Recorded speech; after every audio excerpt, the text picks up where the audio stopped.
Hey, everybody. I wanted to share this episode with you where I was a guest on Shades of Jade podcast hosted by Samantha Jade Waldrick. We had a great conversation. We touched on everything current events and politics, and I believe that you're going to really enjoy this. Hey everyone, my guest today is George Fonts, host of World Ablaze with George Fonts, a show that delivers unfiltered, no bullshit conversations and commentary about politics, news, and geopolitics. With a mostly center, often right-leaning stance, George delivers analysis and informed opinions that cut through the noise as he presents facts, data, and thought-provoking commentary with both guests and solo episodes. George is an avid researcher, and he strives to really understand situations from opposing viewpoints. George has also been fortunate enough to be accepted by many in the intel community and has interviewed some prominent figures in that space. Through his interactions and conversations with Emmy Award-winning journalists, authors, and intelligence professionals, he has been able to walk away with real knowledge and information that often challenges narratives, as he also takes deep dives into subjects to either confirm or dismiss what's being pushed in the media. Welcome to the show, George. I want to thank you for being here today. Thank you. Thanks for having me. Of course. Would you be able to tell the audience about yourself and what you are working on? Sure. It's a big question, honestly, with everything I've done. About me. Well, specifically, let's just do this. Let's start with kind of the journey into where I got into podcasting. It'll probably be the most relevant, right? That might be interesting. But I'll just say this: I was basically always kind of a serial entrepreneurial, not preneurial. I was preneurial in spirit, but I was a serial entrepreneur. So built 6 different businesses. Ended up staying within the entertainment industry, and where I provide production, right? So for events, concerts, etc. Could be corporate events, whatever. And so I've stayed in that, been doing that. It's been my longest standing business for 27 years or so. And basically one day COVID happened, right? That whole era, and shut down the whole industry. And so, I was in one of those industries where it was really all artsy people. So with that comes more leftist leaning opinions, which is fine by me. It's not a big deal, but I had to hold my tongue on a lot of things. So in fear of losing a customer, right? A client, or, creating a situation on a job. And so I've always stayed to myself when it came to politics and whatnot. So, but the COVID era taught us one thing, is that everyone seemed that, or they felt they can get behind a mic and say whatever they want, and thought that they were, their voice mattered. And many times it does, free speech, etc. But I heard a lot of people getting it wrong. They were saying a lot of things that were not correct, that contradicted the facts, data, and actual reports. Seems like they were just gleaming headlines and not really getting down to the bottom of what was really happening. And so that, combined with the push in social media of the time, because nobody else had anything to do, right? It was really the only way that you can connect. You're either doing Zoom meetings, Zoom calls, podcasts, or you're just trying to connect in social media. So in hearing all these people, eventually I said, you know what? My brother's been doing it for like 11 years, right? He's been a podcaster for a long time. He's an OG. And I thought, well, I'm hearing all these people, honestly, and I'm not sure where my language is on your show, but basically talking a lot of crap. I'll just say that.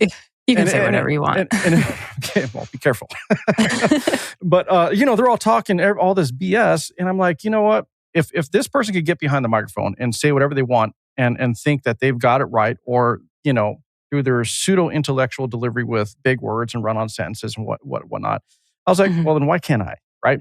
And so that's how I started. It motivated me. First, I was, kind of a guest host on my brother's show for a bit. Okay. And then I just kind of branched off. And I went more into the political realm. He was always like news stories, some politics. He was kind of in the middle of like current events, news oddities, like stories you wouldn't really hear about. And so I gravitated more into geopolitics. I was really into geopolitics. And when it came to domestic political issues, like when the fires in California were going on, and Trump and Gavin Newsom were going back and forth about the water and turning on the spigot. And I'm like, hold on, Gavin, stop lying. This whole Delta smell thing goes back to like 2012 or whatever. I know, okay, like I know you weren't governor at the time it really went back, but you knew what was happening, and stop saying you don't. And so I went through that whole thing. And so I got into going into delivering deep dive type podcasts on certain like single subject issues. And then I started talking about 3 topics. And then I really started gravitating into geopolitics. Okay. And, and that's where we are now with the show, World Ablaze with George Fonts. And, a lot of people always ask me, well, is the world really ablaze? When you could change the name? And, the reason I came with the name wasn't because I thought the world was literally burning. I thought it was a dual meaning. I thought that it would give me room to work with other people, as in have a person as a guest on the show who I thought was setting the world ablaze through their works, like an Yeah. author or an artist or whatever. So there is a dual meaning to it, but unfortunately, most everything we discuss has really been about the world being on fire. So, almost literally. Yeah. So yeah, that's a little bit about, how I got to where I'm at the moment. Yeah. Yeah, that's cool. I I just got into podcasting because I have no complaints about my job. It's a very good job, but it doesn't keep my mind busy. And Gotcha. if my mind isn't busy, if I don't have something to work on in my in my head Yeah. while I'm doing other work, um, it just doesn't work for me. I'm miserable, and so I'm like, okay, well, what kind of hobby can I do to um, kind of burn off this extra stuff? And I like a lot of other things, but in my head, I mean, I'm always keeping up with politics, anyways. So it's like, well, usually if there's something happening, somebody's asking me to summarize a situation. So why don't I just start recording it? So Yeah. Good call. Yeah. yeah. So I do like the news update or the rundowns or whatever of what's happening, and then also have guests and get their opinions on things. So But we're slightly similar there for sure. yeah, Yeah. It yep. sounds like work's not stimulating enough, right? Or you can't have the conversations you want to have. So, here you are with the Yeah. podcast talking to guys like me. So hopefully this is a good conversation. But no, it sounds very similar. I kind of feel the same way. I think with me it was more that I really couldn't express an opinion, and most of us with certain Mhm. jobs, if you're in government or around certain companies, for example, that are very connected, you can't. I mean, you just can't. Yeah. And we've seen during COVID where people were canceled, their livelihoods stripped away, and even after we got through it, Yeah. returned to the job. And people were going about 30 years about someone who, got a little too drunk for one night and maybe got in the car when they shouldn't. And all of a sudden their whole life is taken away. And I'm not an advocate for drunk driving, by the way. I'm just Right. using it as an example. And it's like, we just seen the cancel culture exacerbate and just really build on itself. And then now, it's kind of died out, but not really, because now we're seeing this weird podcast war thing and people fighting each Yeah. other and the MAGA infighting. I'm like, it's just coming full circle. It's just switched from one Right. side to the other. And so it's Right. like, is it just, is it really like the old saying? Is it, two sides of the same coin? It's starting to seem that way. It But really is. no, it's politics is a weird thing right now. It's gotten so polarized, and I don't think I've ever seen in my life before. I mean, living through the Clinton era, and you got the Bush Mhm. era, Obama, et cetera. I mean, we've seen some very flamboyant presidents in terms of their personalities, like big Yeah. personalities, right? Able to get behind a mic and move a crowd. But these days, we've never seen anything like Trump since 2016, and that Right. totally spun everybody around. It upended everything, and whether you like him or not, I think it was a good and bad. You had a person who Mhm. talked straight, didn't care, just said what Yeah. was on his mind. The byproduct of that being he's not very presidential, which Right. I like some of the things he does, but I wish he was a little bit more of a representative, to be quite honest. And that caused everybody else to go, well, oh, look at what's working. I'm going to try to do the same thing, and it's just spinning out of control. And Yeah. now you can't even have a conversation that's not necessarily related to politics anymore.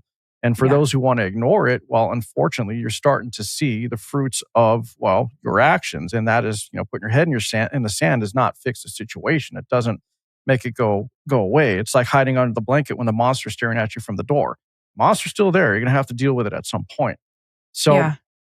it's unfortunate that we're bombarded by it, but I think most people should start to actually take a side and realize where they stand. And I think that would help America right now determine its future. We'll Mhm. know where the majority of the opinion is versus those who are always sitting on the fence trying to play it safe for fear of, XYZ, be Right. it job, relationship, friends, etc. But at some point, you're going to have to get there. And the way things are going, if we're looking at what's going on geopolitically Mhm. in America, just not, really winning anybody's favor these days, or so it seems.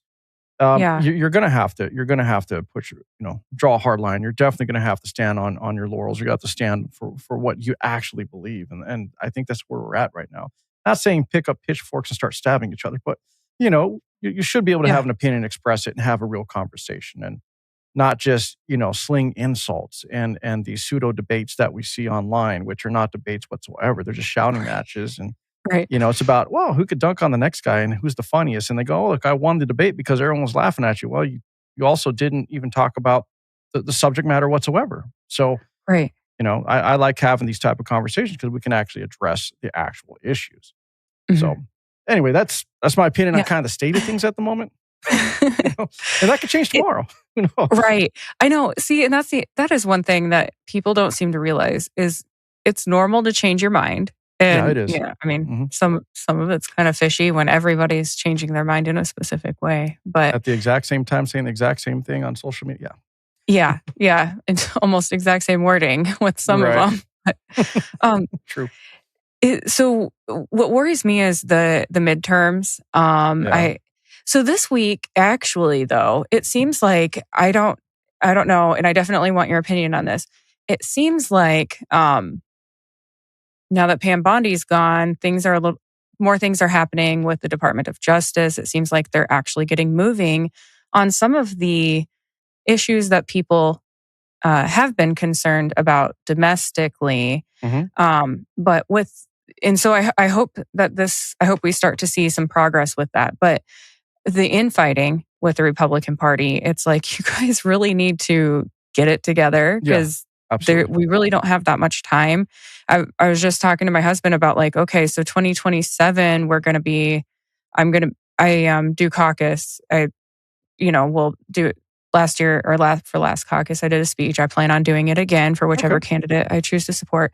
And that starts pretty early. It starts, a long time before the actual election when you start getting ready for that and trying to get people to attend. Since ours is the first in the country. But anyway, so you really don't have that much time. And I feel like a lot of time has been wasted so far this first term with bad cabinet picks, Congress just, I don't know, doing fuck all. I don't know. Literally. I mean, they have done some good things, but I guess, what do you think?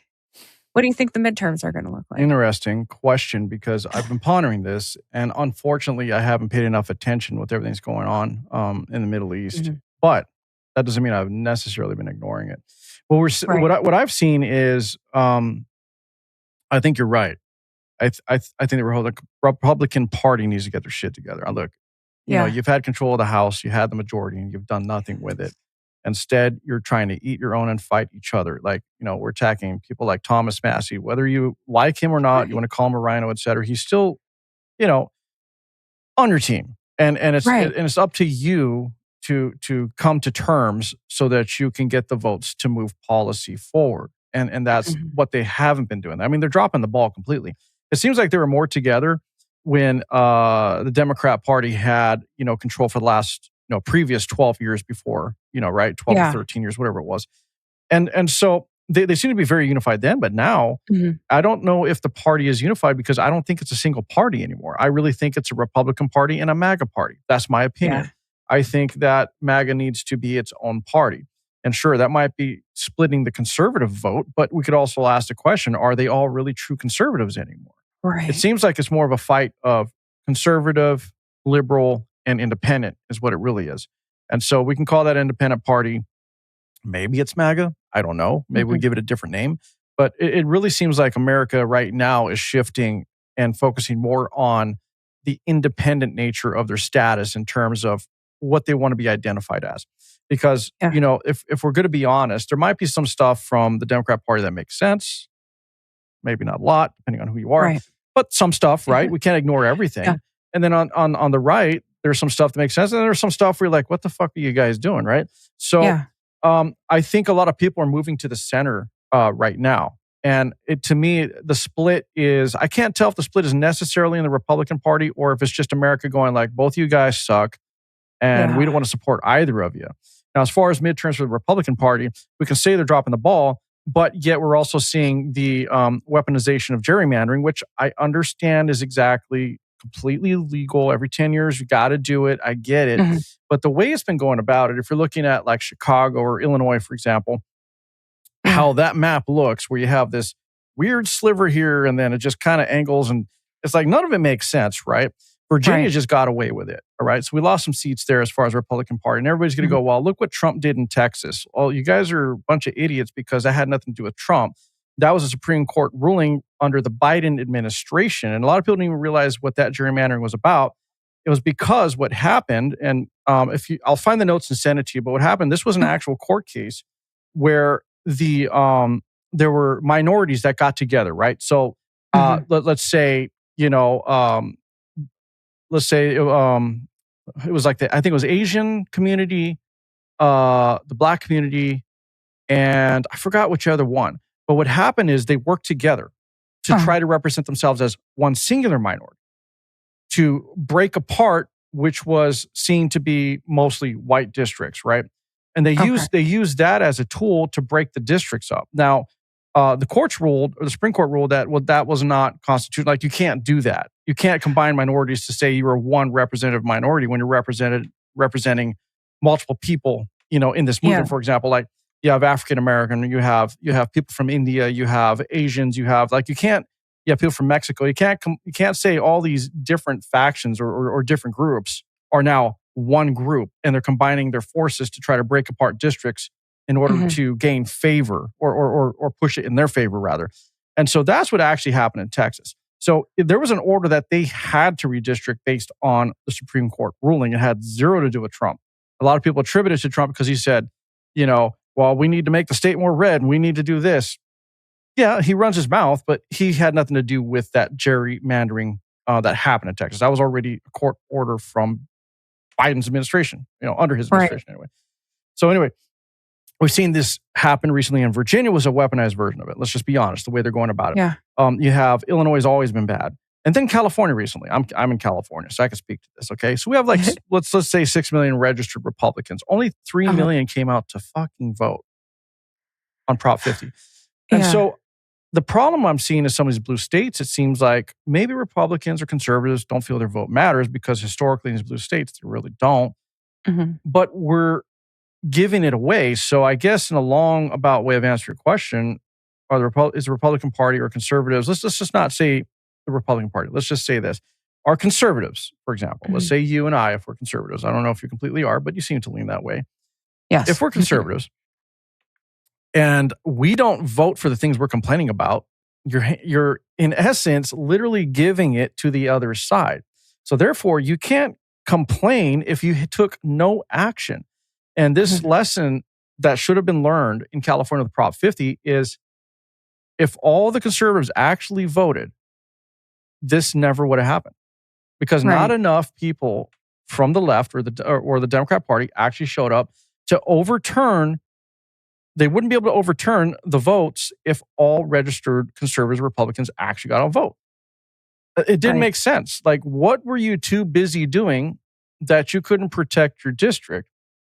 And so here we are now with the majority blue state in terms of the districting and representation. Now, I know it's being challenged right now, but you're correct in, we're not doing anything. There's too much infighting. There's too much inaction.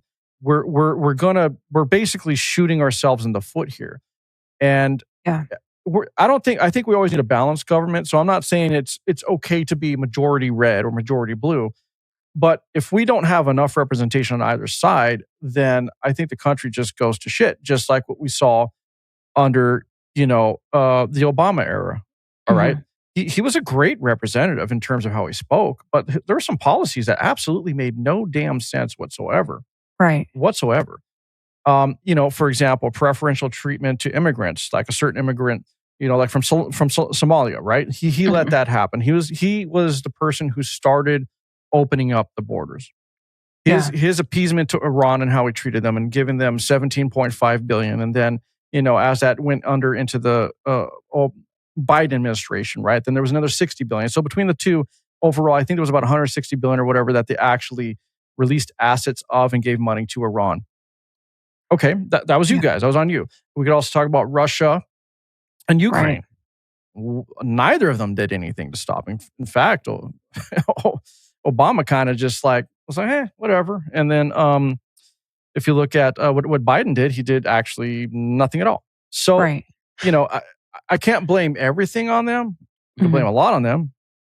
There's some things Trump did that is questionable, but what I can say is good about Trump is his foreign policy, the way he's been handling it, has been good. Yeah. Whether you agree with him taking Maduro or what's going on in the Middle East right now, et cetera, he is Yeah. taking action where everybody else didn't act. And we can go all the way back to Carter when it comes to Iran, for example. So, Right. conservatives dropping the ball. Midterms are coming. We're not doing anything about it. The infighting, ridiculous. The podcast wars, I just don't understand it. To me, it's like a bunch of political Yeah. soap operas. Like, what are you guys doing? Nothing they're talking about is relevant or matters. It really Right. doesn't. Right. I Sorry, I know it's long-winded. Yeah. No, I mean, I feel like so many of the podcasts, and maybe it's because I don't even know why I say maybe.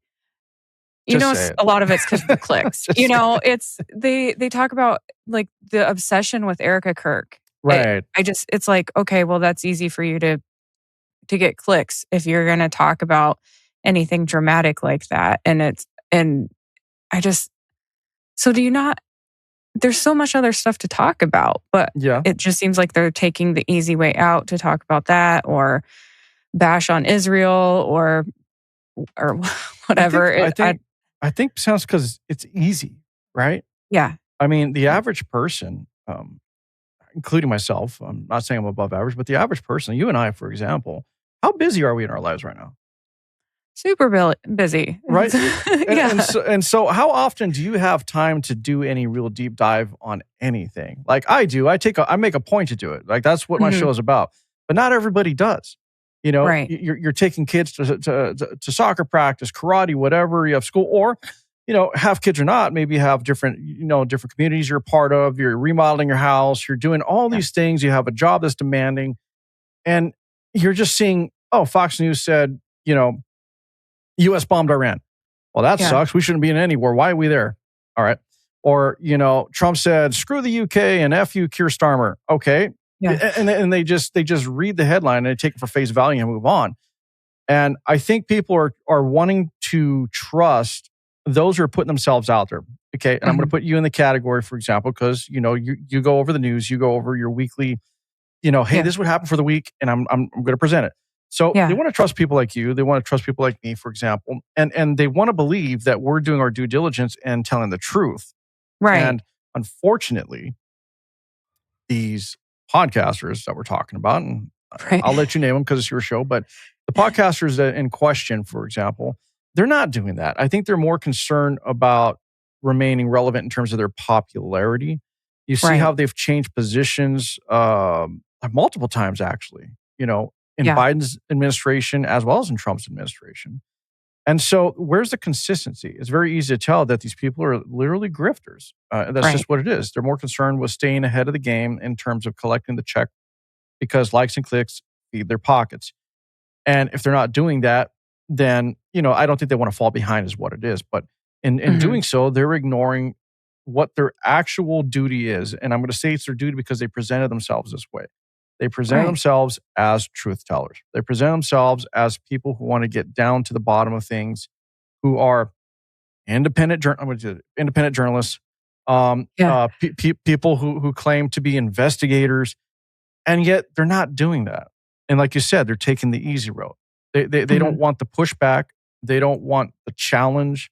They just want to stay relevant and in the top of the food chain in terms of podcasting is concerned. They want to be in that top 100, top 200, and that's all they're concerned with. So Right.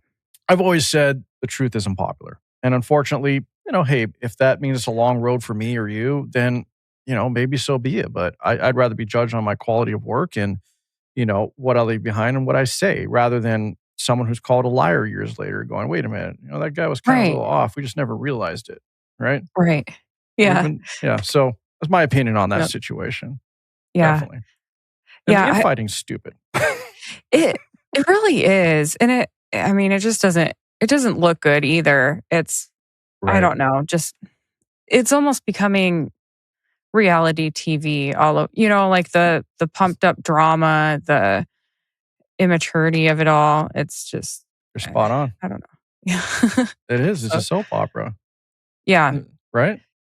Yeah, that's that's what it's turning into. There's a lot of people that I used to listen to that Anyone I don't specifically? anymore. Can you name them? Candace and Tucker, those are the Okay. two that I used to listen to, and it's just like, all right, what is Yeah, going on here? it's sad because I used to like Candace in terms of, Mhm. when she first came out. I don't know her complete history, but there was a time where it seemed she was really taking the road of, I'm going to expose this because the people need to know, right? Yeah. That was kind of her thing. Yeah. And now it's like, I know the truth, but I'm only going to tell you next week.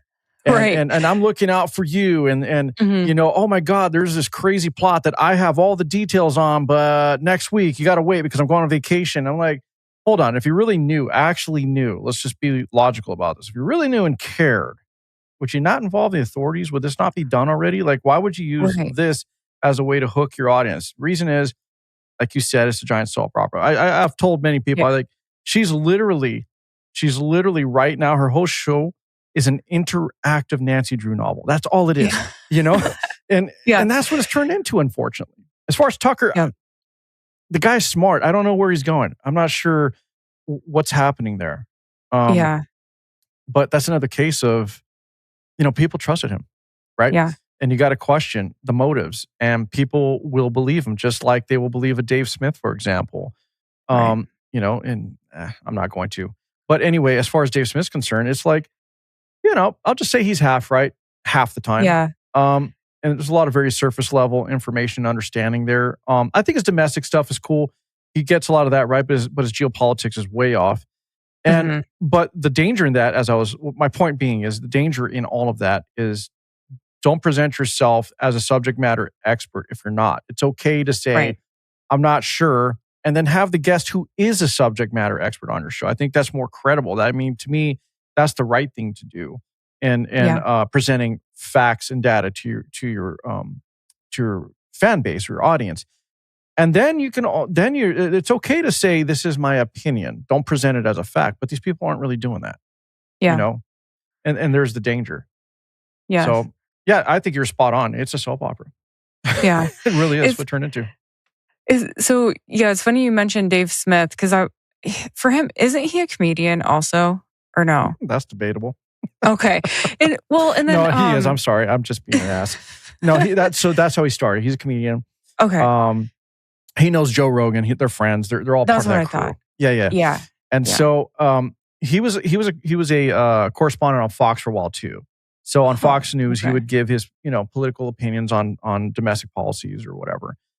But the reality, the real push he ever got was being on Joe Rogan's show. And after that happened, that's kind of how he just got bigger and bigger and bigger. But yeah, he's a comedian. He's part of that crew. Okay. So okay. Yeah, I was thinking he said something once that rubbed me the wrong way. Like you said, I can't remember what it was, but let's say Tim Dillon, he's another one that I'll listen to, but then he'll have something wrong and he'll go into it for like 20 minutes ranting, and it might be funny, but it's like, okay, but you don't have it right. Like, you didn't understand the situation. There's something incorrect about this. And now your audience is believing your misunderstanding of a situation or a policy or how something happened. And yeah, I think there's been a danger with the movement of comedians as political analysts and commentators. Okay. It's okay to be an average person who has an opinion because, most all of us, like I said, me, average person, we're just trying to live, man. We're trying to pay the bills. We're just doing the thing and waking up and hoping we get through the day half the time with everything going on. And so we're going to have an opinion. And I think that's what's cool about these guys in the beginning. It was like, oh, there's this guy. I think he's funny. He's not a political guy, but, he's kind of saying what makes sense because I feel the same way. Right. But they've transitioned from that to being, again, SMEs, subject matter experts, political analysts, or historians if you're, talking about other people. But the reality is it's misleading for sure. And Tim Dillon, I have nothing to say. I don't really listen to him. I think he's just a living, real life Cartman. That's the way I see him. And, that's hilarious. He is. And I'm not trying to insult him, but that's just how he comes across to me. I've tried to listen to a few of his episodes. I just can't. Because as you said, the guy's so far off. you Yeah. know? And I think maybe his political commentary and analysis in and of itself might be the joke. I mean, maybe that's what it is. I Yeah. don't know. But I think he's Yeah. off. It's the same thing with Theo Vaughn. I mean, the only reason anybody thinks he's cool is because he gets high all the time and asks people questions and had access to the president. Okay, cool. But outside of that, are you right? No, he's Right. not. He has some valid opinions, but he's not right. So Yeah. I don't know. I think people give these people too much. They lend them too much credence to them being against subject matter experts. They're not. Mhm. They're not. They're funny. Right. I'm not. They're funny. But at the same time, just let everybody know. Remember, I'm a comedian. Yes, this is my opinion. You have to say these things. You have to let them know Right. based on everything I've read, and this is how I understand it. They don't do that. Right. And Right. so, unfortunately, they have big audiences. And back to circling back to what we discussed earlier, people Mhm. want to trust those who are going out there, getting on a microphone, and they want to believe that what they're saying is the truth, or that what they're saying actually represents them. When Yeah. these people themselves are so far removed financially from me, for example, Right. like, do they really connect? No. Yeah. And so you got to ask yourself: is this all like intentional? Is it curated? The narratives, the messaging, everything.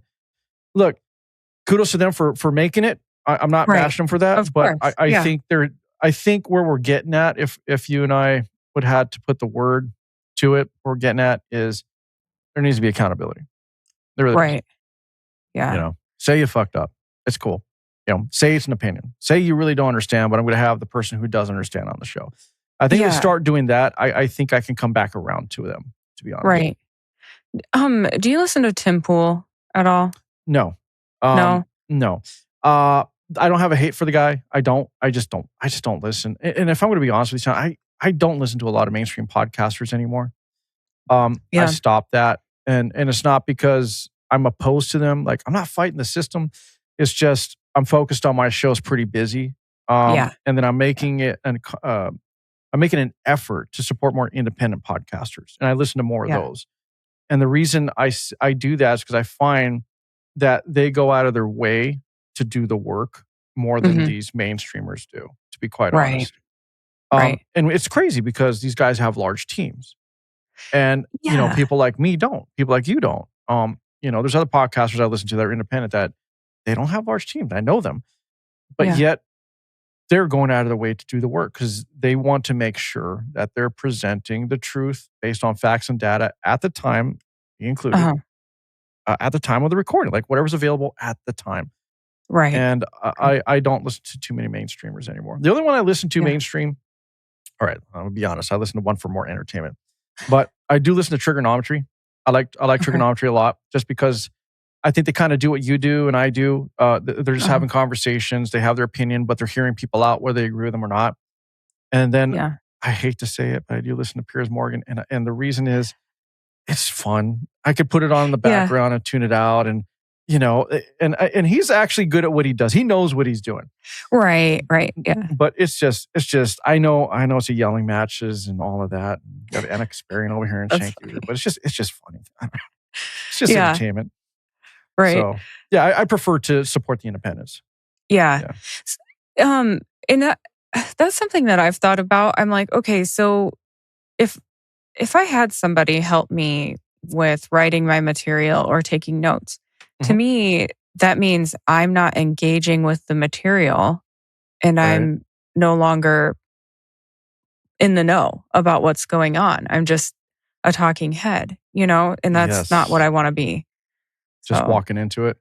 right. Yeah. Yeah, I hear you.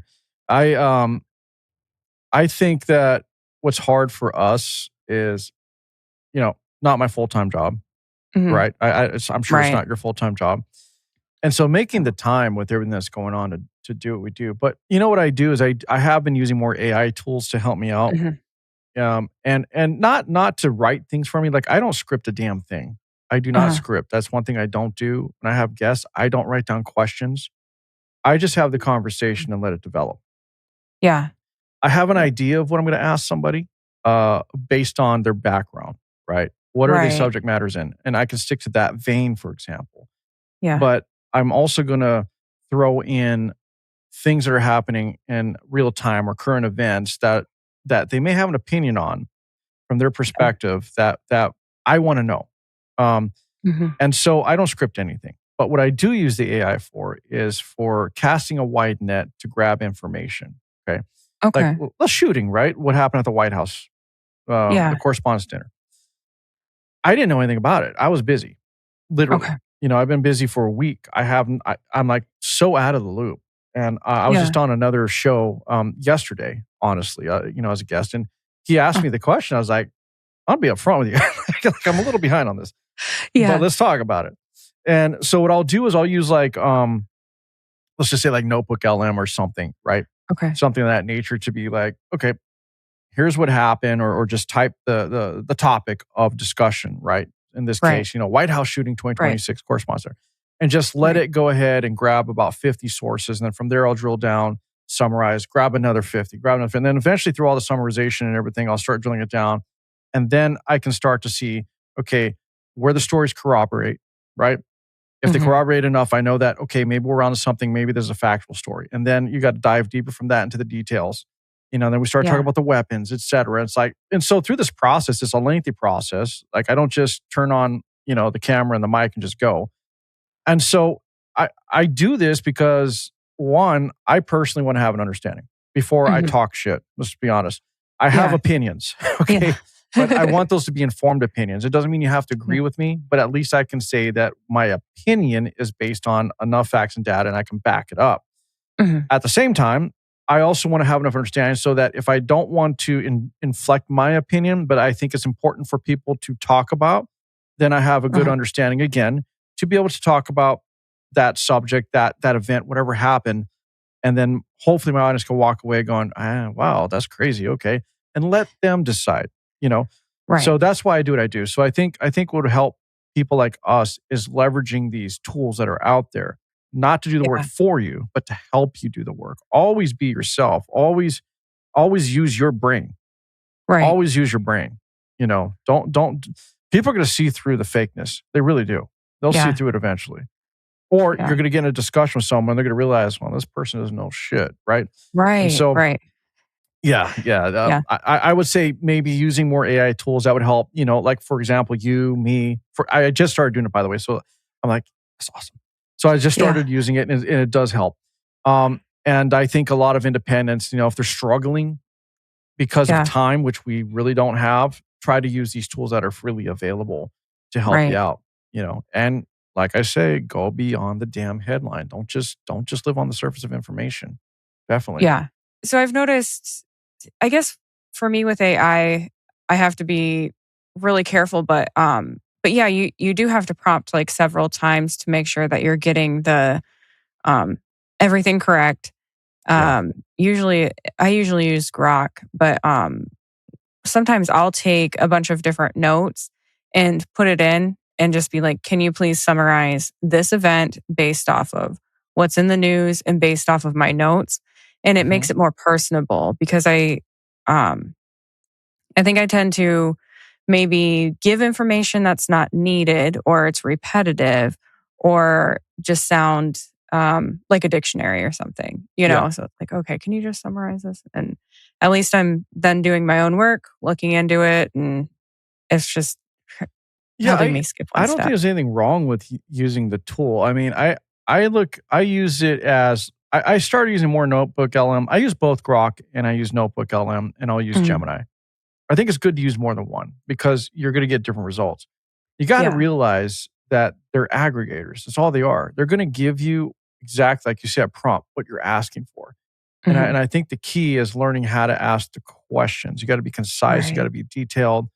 You got to be able to guide it, so to speak. Like, I want to know the birth rate data of the UK. And then after you give me the birth rate data of the UK, can you break it down by let's say why am I having a brain right now? Break it down by let's say culture, right? Like Mhm. whether they're let's say African, from actually Africa or Moroccan or whatever, because there's multiple cultures live in the UK. So let's break it down by that. Right. And then after you do that, I want to know, you know, what has been the birth rate over the last 5 years in each one of those cultures, for example. And then you just keep drilling it down and drilling it down, drilling it down until you can start to see patterns emerge. That's the only way you're going to do it. If you're too broad, then your information and understanding is not going to be as concise or as detailed as it could be. So you got to really just start being very specific and just keep going down that rabbit hole. And hopefully not go so deep that you just spent 5 hours doing it. But, Right. you do have to know how to prompt, like you said, to get what you want out of it. So, but they're great tools. And again, just use them as tools only. Right. Yeah. Yeah.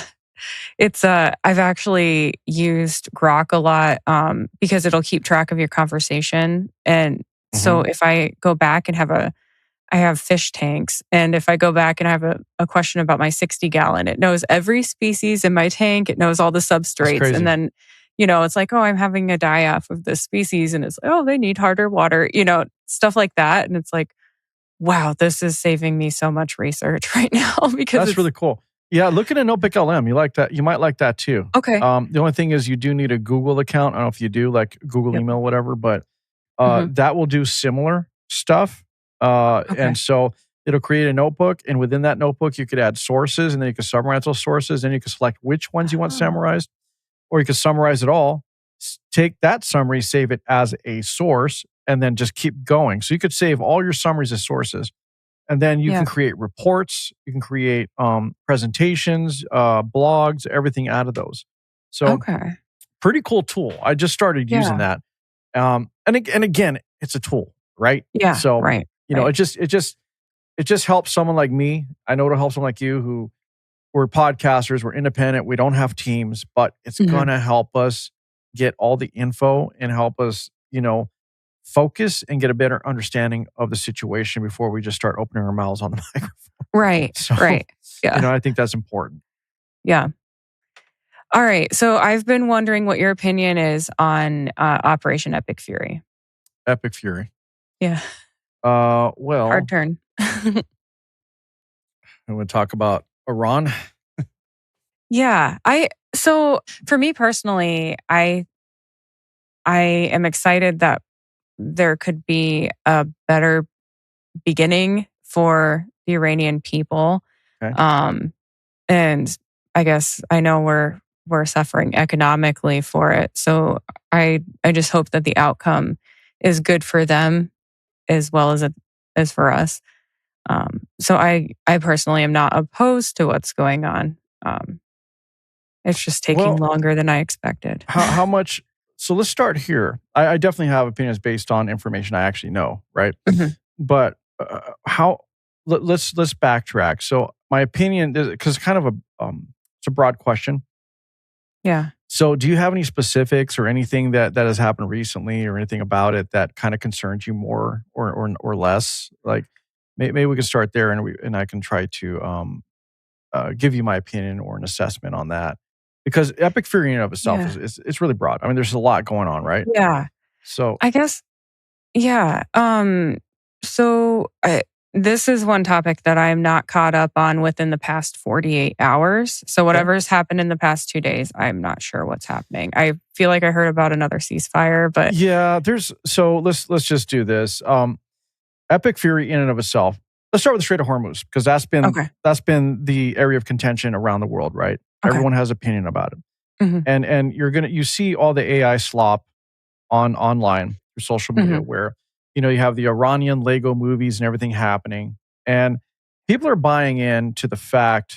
It's not a fact, actually. I don't know why I said that. They're buying in to the narrative that the U.S. is fighting a losing war. The U.S. can't win against Iran. Iran is too resilient, etc. I think the distinction here that people need to realize is it's not a fight against Iran. It's a fight against the Islamic regime or the Iranian regime. It's a fight against the IRGC, all right? And most people don't even know what that means. So the Iranian Revolutionary Guard, the IRGC, that is the strong arm of the Islamic regime, all right? The Islamic regime is who has absolute power in Iran, which is crazy because you're like, well, don't they have a president? Sure they do. Right. But then you have the guys above, the clerics of the Islamic regime, who really are the ones pulling the strings. So they're the ones who are going to go, okay, great idea, but nah, we're not doing that. So the IRGC was the armed militant units, for example, or arm that would enforce the policies and uphold everything about the Islamic regime in terms of their viewpoints, etc. And and they were there to protect them. Okay. So this whole thing came about. A lot of people are trying to make the argument, Dave Smith, of course, are trying to make the argument that we're not going to die for Israel and Israel controls America and we're only there because Netanyahu. Well, I think Trump proved that that's not the case when the 12-day war happened and he yelled at Netanyahu and even said, "You don't know what the fuck you're doing." That's a quote. Trump is not being pushed around by Israel. I think Trump has since the 80s, before he was president or even had presidential aspirations, has always wanted to handle Iran. This whole thing with Iran, we've dropped the ball since Carter. So since the Islamic regime took power in 78, we're looking at about 47, almost 48 years of authoritarian theocratic rule. And so what should have happened years ago, we should have shut them down. Okay. This Strait of Hormuz thing going on where they shut down the strait, this isn't the first time they did it. They did it in the 80s under the Reagan era. So we know that they can do this and they would have done it before. America itself, we're not necessarily affected by it, not directly. Okay. We are in a roundabout way. And the reason is because people are crying about the cost of oil. People are saying, it's too expensive. What are you doing? You're raising the prices around the world for everybody. Well, for America, in an indirect way, we are. Because if we're looking at exports, China buys 90% of Iran's oil. China. It's their biggest customer. They get a deal on it. Okay. So by us squeezing Iran, and in fact, this goes back to Venezuela, actually. But let's stick to Iran for now. By squeezing Iran, the Islamic regime, the whole point of the Strait of Hormuz, the blockade, and it wasn't a blockade of all traffic. It was a blockade of the Persian ports, or not Persian, sorry. Well, it is Persia. Iranian ports. That's what the blockade was. A lot of people got it wrong. Like, oh, look, boats are getting through. Well, yeah, they are getting through. Right. We never shut down people's ability to buy from Saudi Arabia, for example, or any of the other Gulf nations in the Persian Gulf. We did not do that. We are trying to control and penalize Iran, specifically the Islamic regime. Why? Well, 45% or more of their budget that they need to run their Islamic regime government comes from their oil sales. Okay, Karg Island actually literally stores about 80 to 90% of all the oil they produce on the mainland. That was the importance of Karg Island. So this whole thing that we're doing right now is not about who has control of the strait. It's about us squeezing the Iranian or Islamic regime financially. You take away their money, they can't operate. As of now, their military is limping along. A lot of people are saying, oh, they have all the Shahed drones and they have, well, the ability to continue to produce those has been fairly impaired. I would say decimated, but it's been very, very much impaired. Through the bombing of what we did and what Israel did, we took out a lot of their facilities that were there to help continue to manufacture weapons, for example, took out a lot of infrastructure on the mainland. We've also took out just about all their leadership. So by controlling the strait, we cut the money off. If we cut the money off, they can't buy. We know what else they can't do? You know what else has been quiet that we haven't heard from? Yeah, have you heard from Hamas lately? No. Oh, right. Why? Because they're not being funded by the Islamic regime. Okay. Have we heard from the Houthis much? Not really. Right. Well, there was a little bit going on, but it's been a little quiet. We know that Israel wants to go after them, right? But at the same time, all of the strife that has ever happened, the terrorist attacks that have ever happened, have kind of been quiet lately with this conflict, and a lot of people haven't really pointed that out.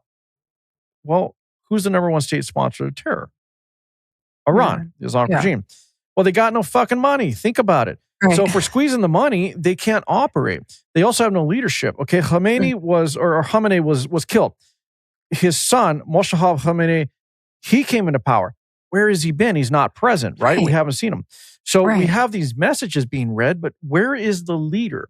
And they can make whatever excuse they want about him not being mobile, et cetera. Well, we have this thing called Zoom. We're on Riverside right now, right? There's many things that you can use for remote conversations and presentations. there's much speculation that he's dead.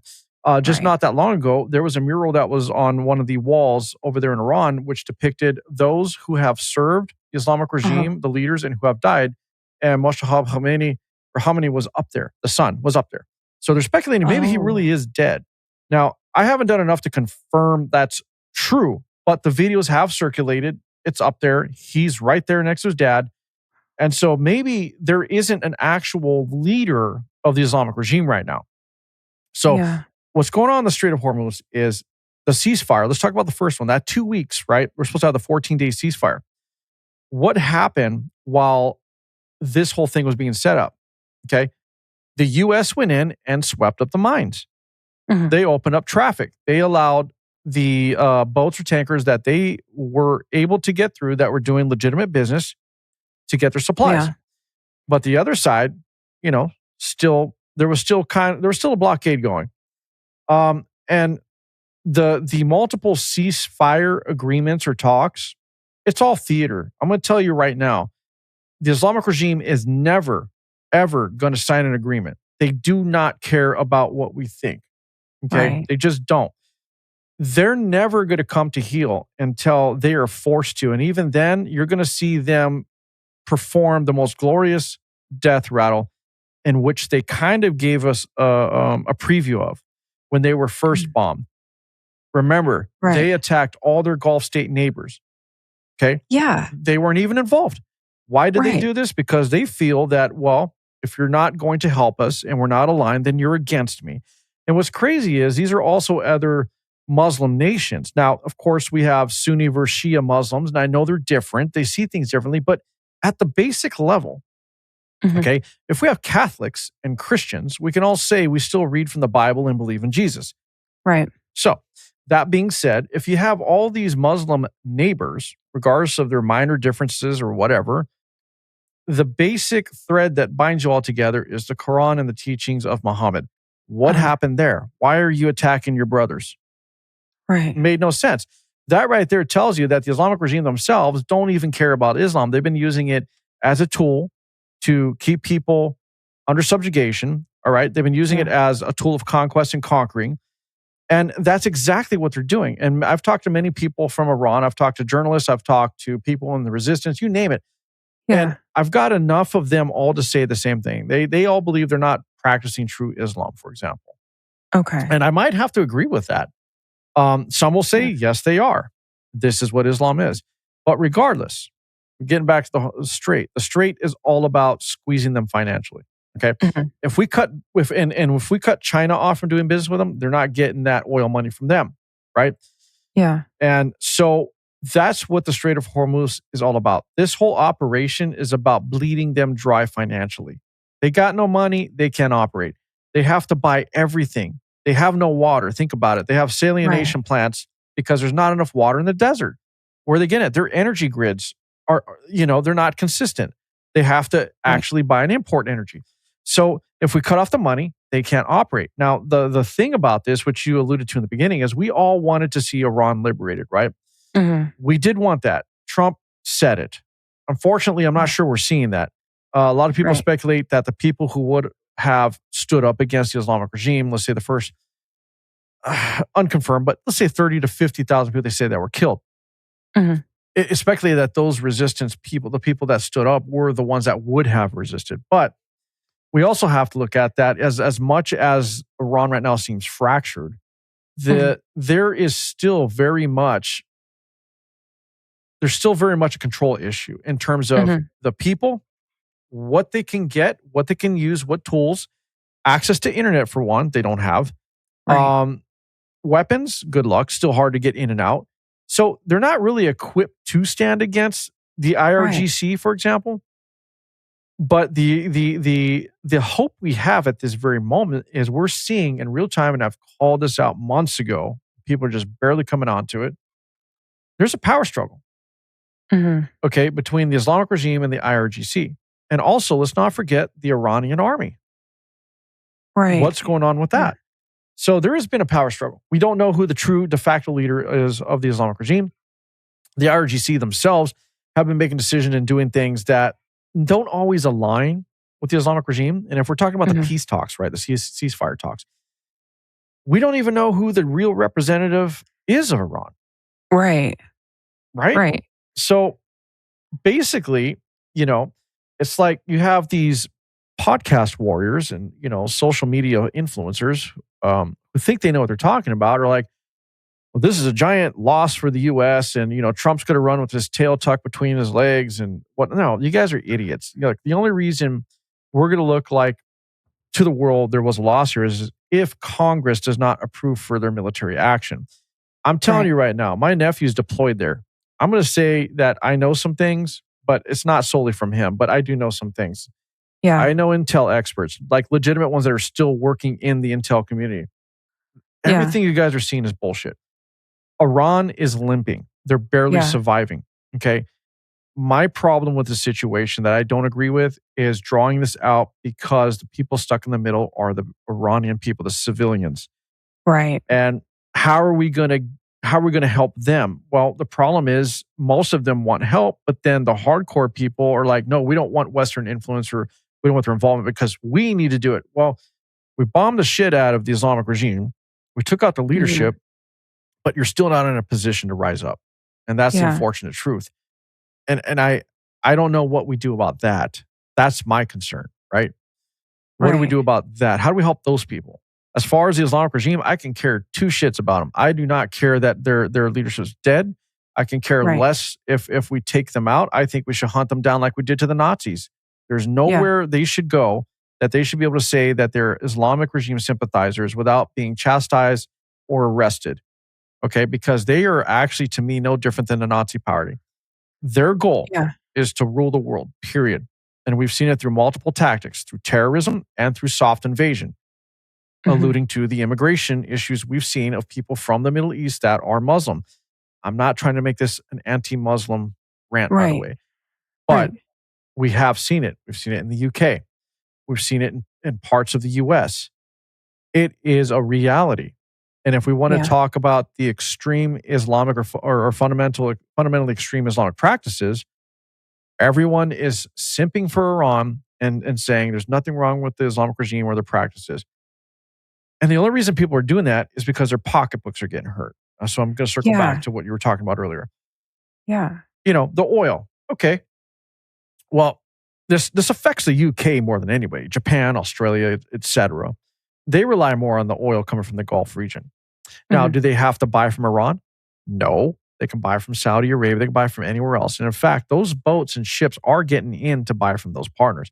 Right.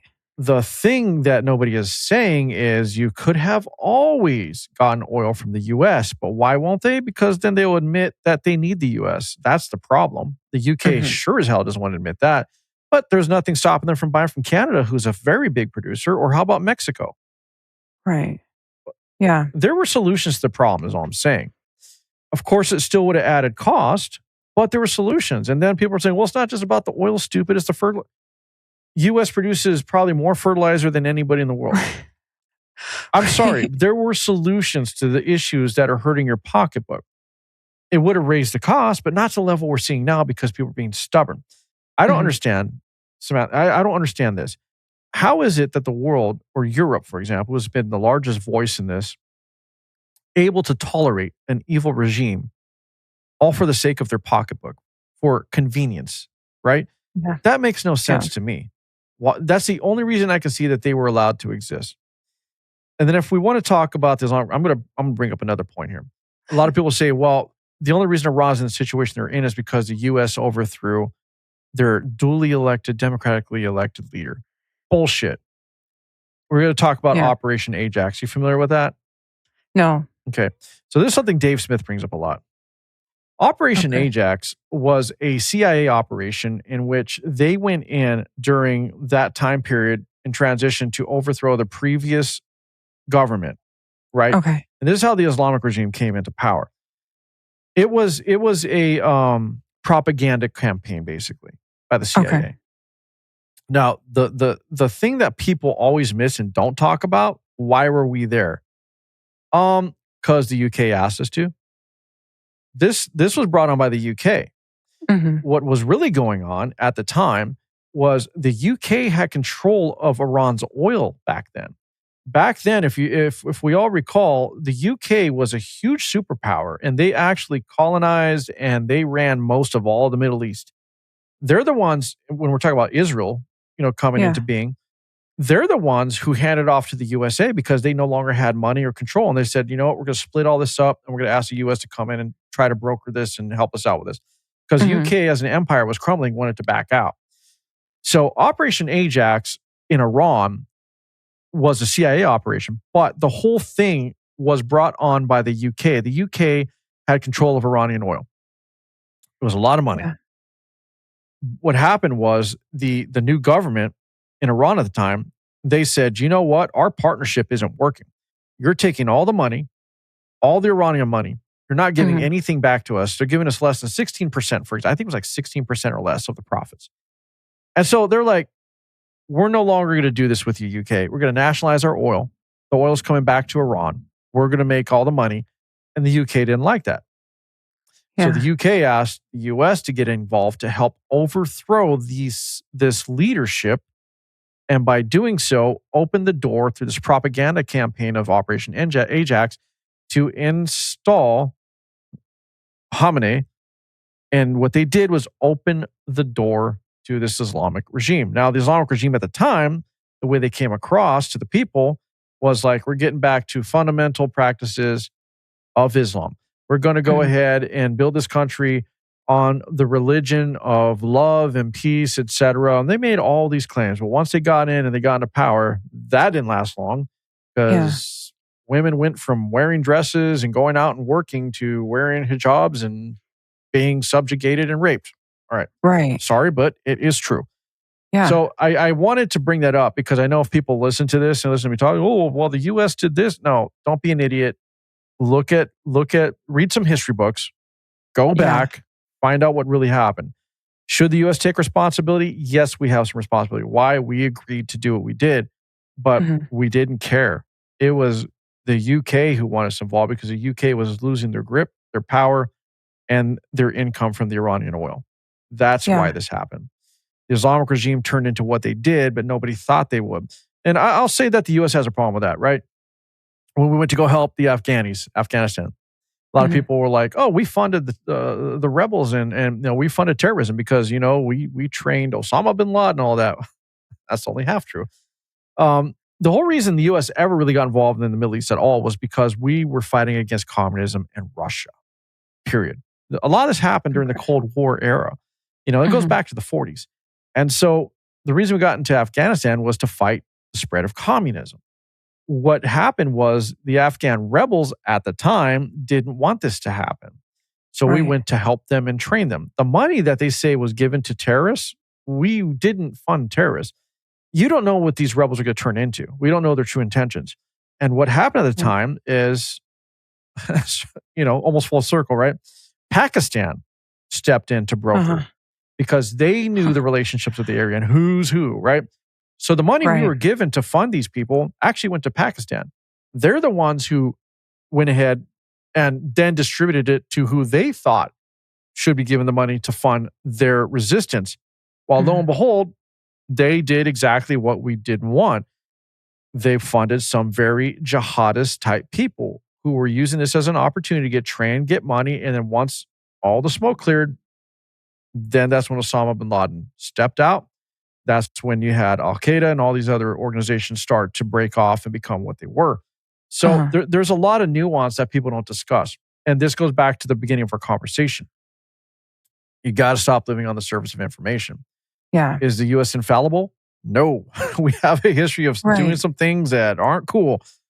But we're not the ire of the world. We're not the reason terrorism exists. And we're not the reason that the world is in turmoil.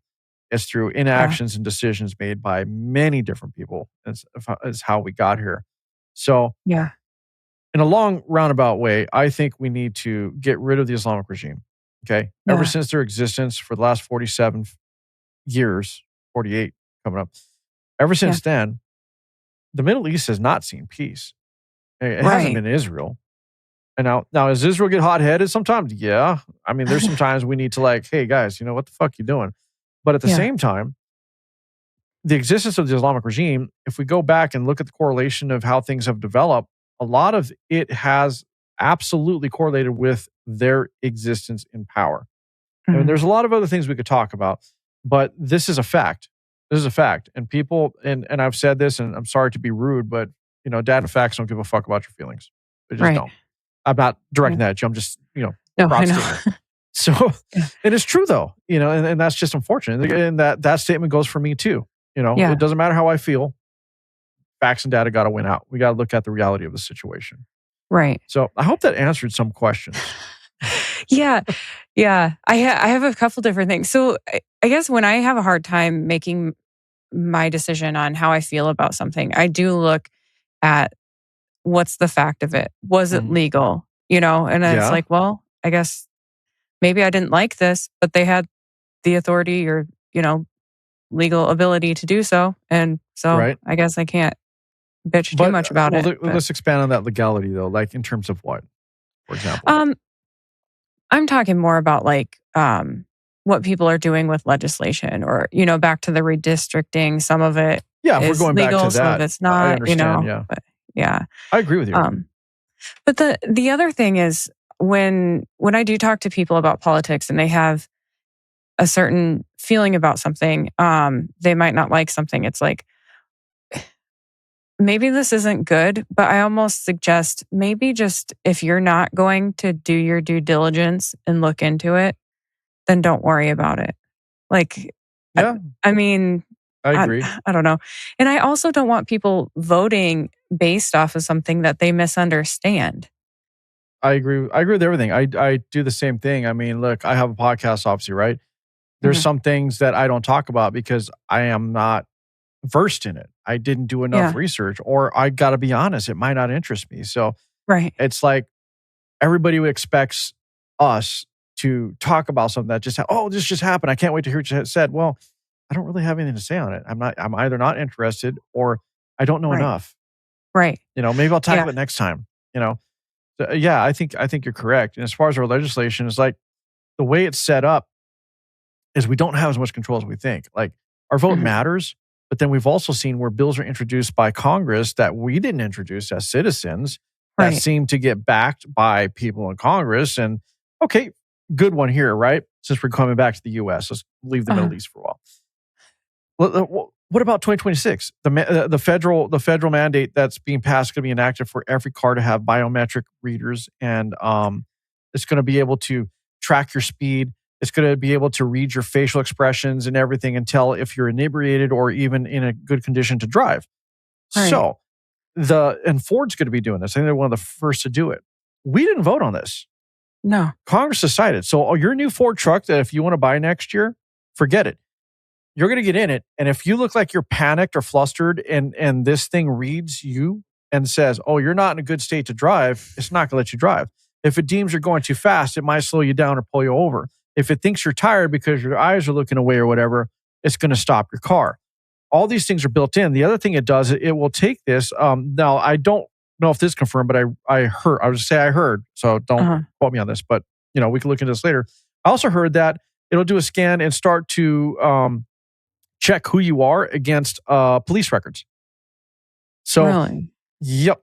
Again, I heard that. So we can call that a rumor for now, but it is something concerning that I heard. So I do have to look into it. So maybe I shouldn't even say it, but I'm going to, whatever. But this is something that just happened. Nothing we voted on, right? I didn't vote on it. Did you? No. And did we get a chance to vote on it?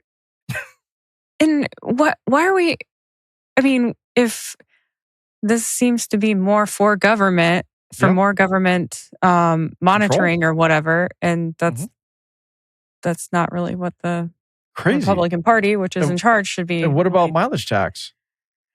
Oh, yeah. JB Pritzker, I believe, was trying to push for that, or they did pass. I'm not sure if they did, but Illinois is already going to be doing that. California's talking about it.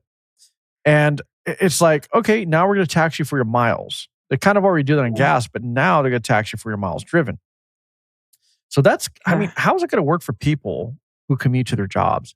Like where I live in California, it's not unheard of to drive in traffic for 2 to 3 hours to go to work. And then come back. These people are spending 7 to 10 hours a day on the road sometimes just working. Yeah. To earn a real wage, right? And so you add all this up, and they start taxing you per mile. And then they're like, well, for those who don't drive much, it actually saves them money. Yeah, but it's not necessarily fair. Right now, the gas tax, regardless of when you fill your car up, we know at least it's even across the board. But now you're going to Yeah. tax people per mile. So I know Illinois is pushing to or did pass it. Mhm. Again, got to look into that one. But I heard that is definitely something that they're wanting to do. JB Pritchard wants to do that. I know in California they're pushing for it as well, and I don't know Yeah. where else this is going to spread to. But we have things like that you and I didn't vote on. We also have, I don't know. I'll just bring this up. It's just something I do. I smoke cigars, so we also have this thing of a generational tobacco or cigar ban that's being pushed. Okay. It's happened in the UK. They actually passed it. Anybody born after 2008 can't buy a cigar now. Okay. Why do I care about this? It's not just about the cigar because I never smokes them, but this is a message to everybody that we're going to decide what is good for you and what isn't, and we're going to tell you what you can enjoy, can't enjoy. Now, what does this do? There are long-standing institutions in Britain, in the UK, that have these very old, hundreds years old cigar institutions of like cigar lounges, et cetera, or importers that are going to be wiped out because eventually they're not going to outlast this ban, right? Yeah. As people like me start dying off, you're no longer going to be allowed to be able to buy a cigar or smoke any kinds of tobacco. Now, Right. cigarettes, in my opinion, I don't know if you smoke it, I can see why they would feel the way they do about that, but a cigar, come on, there's nothing in it. It's literally just tobacco. So Right. California's trying to do this. I think they did pass it. I have to look at that. But it was something that was coming up for discussion for sure. And there were other states that they're trying to do the same thing that the UK was doing in the United States of America. Again, you were talking about legislation. None of us as citizens got a chance to vote on that Right. because Congress decided, governments of states decided that they have the power to push these bills and ideas that we don't get a chance to decide on. Yeah. And if they get enough backing from within when they make the presentations, gets kicked up the food chain and either the governor or the president signs off on it. Right. Now, I mean, crazy. what issues are they trying to address with that? If their constituents don't want it, then who are they really representing when they pass laws like this? Oh my God, that's a conspiracy question right there, right? I know. Yeah, it's a good question though. Like to what end? Because what they pass that restricts our ability to be free. It's like slowly chipping away at our freedoms, right? Yeah. Does it not apply to them as well? Right. Right. Do they not see it's like they're shooting themselves in the foot by doing these things? Or do they get special privileges, right? We'll never know. Right. And then if you're going to do a mileage tax, how about on flights? They're flying all over the place. Oh, good point, right? Okay, fair enough. Good point. But, good luck taxing a corporation. Right. Yeah. You can, you get a lot of write-offs. You can do whatever you want. Look, fuel costs, et cetera, whatever, payments, interest payments on loans. You can write all that off. I mean, so it's really more of a direct hit and control against a person, individual, rather than a business, Yeah. So, but that's a very good point, though. I mean, you're spot on. It's like, well, why not that? Why is it just cars? And then how is it going to affect the trucking industry? Is there going to be a different way to tax them versus? I mean, you got people driving thousands of miles a week. What's going to happen to them? I mean, they're already paying almost $8 average on diesel. Yeah. What might not be the average, but I have a person in my industry, and so he's one of my partners, but his brother's he's a truck driver, he has a license, and so he trucks our gear around. And he told us, like, he got the opportunity to take this truck gear around for a tour, for a concert. And he gave the quote, and he's like, man, I had to calculate $8 a gallon on diesel because it's like so up and down across the states. And it was like $7,000 or $8,000 just in gas to do this run. Oh my God. Okay, well, that's not even accounted for the mileages that he's driving. So how is this going to work? Are they going to take away gas tax and just do mileage tax? Right. I guarantee in California they won't. Our state. No. Oh, man. Yeah, you basically get taxed for being alive. Every move you make at this point. You get taxed for breathing. Yeah. I mean, Yeah. we're cattle. We're just assets. That's all we are, right? For the powers that be. So, Yeah. all right, everyone, tinfoil hat time. So, right? Yeah. The It Illuminati, they're in it control. is it is getting wild. Sometimes I think like, okay, we're all just the peasants of the politicians are living I in their mean, kingdom and we're all just the peasants to them. doesn't it feel that way, Yeah. right? Yeah. It's like crazy, if they spit on us, we're like, "Oh, thank you, master. Thanks for the Yeah. water." It's like, get out. Yeah. It's like, is that all we are? No, I hear you, man. It's a crazy world we live in, and we always can say we look at the bigger picture, but I think if we want to fix anything, it starts in our backyard, right? Mhm. If we're not getting involved in school districts, right? If we're not going to those meetings and we're not talking to the superintendents or the board members, I mean, we've seen people arrested for having an opinion that made sense, Right. but at the same time, it Right. starts there. It starts in your local government. I mean, a lot of people look at government wrong. They think it's top down. Actually comes up and funnels from the bottom. So Mhm. if you're not controlling your own backyard or your own region, if you're not getting what you want in your city or Yeah. town, then how are you going to affect the district when it comes to the state? And then how are you going to affect the country? Right? Right. It's just like you got to start in your own backyard, own your own backyard. It's the same principle in business when you're starting to grow. You got to own your own backyard before you can get outside of that and expand. And Right. so whatever yard that is, wherever you decide your home is going to be, you got to fucking control that. And if we're not able to do that or not willing to because it's too inconvenient to our busy little lives and it gets in the way of us buying our Starbucks and fucking watching the Netflix special or whatever, then stop complaining. You're letting Yeah. it happen. You're letting it Yeah. happen, you know? Yeah. And then we got Mom Donnie. I don't know. I the I mean, this is a little bit different, but the one thing I want to stress when we get closer to the midterms is, you know, how it was in 2020 and in Biden's entire administration, Yeah. that will all come back full force and it'll be worse than it was before. Yeah. It's You're right. I mean, people have got to be more involved even now, like hold all the politicians accountable. Be more I agree. involved. Well, here's the thing, because I know that you do go over the Epstein thing, right? Mhm. You've been tracking that. Yeah. And I want to say that I think accountability extends to everyone, regardless of your political preference or party Yeah. preference. I do Yeah. not care if it's a Republican, a Democrat. I don't even care if it's Trump. I can give a damn less. Right. If these things happen, these people need to be held accountable. They need to be arrested, period, or Yeah. hung. I mean, honestly, Yeah. you know. And My friend so, and I talk about stoning him to death. I mean, It's Old Testament, let's go, right? yeah. So, Yeah. but I think you're right. I mean, accountability. We need accountability. Like, Mhm. why are politicians getting away with things? Why is Bill Gates still walking around? That's that's what's upsetting. The most upsetting with going through the Epstein files is like you can tell that something wrong happened there. Yeah, But then they're absolutely. like, "Oh, well, we don't have proof. Oh, we don't have proof." And then it's like, "Well, you're not calling in." I mean, yes, Bill Gates is going to provide testimony, as are some others, but there are others that need to be called in and questioned about their actions that they're Agreed. not. And Steve Tish, I think that's how you say his name. That's one that Epstein set him up with dates, and he had to ask Epstein if they were working girls or civilians. Does that not Huh. imply he knew Right. that he was Right. trafficking or Yeah. involved in some sort of illegal activity? But the House Oversight Committee hasn't called him for testimony. And it just blows my mind. And I'm not even very far down the list of names Isn't that for crazy? that. It is.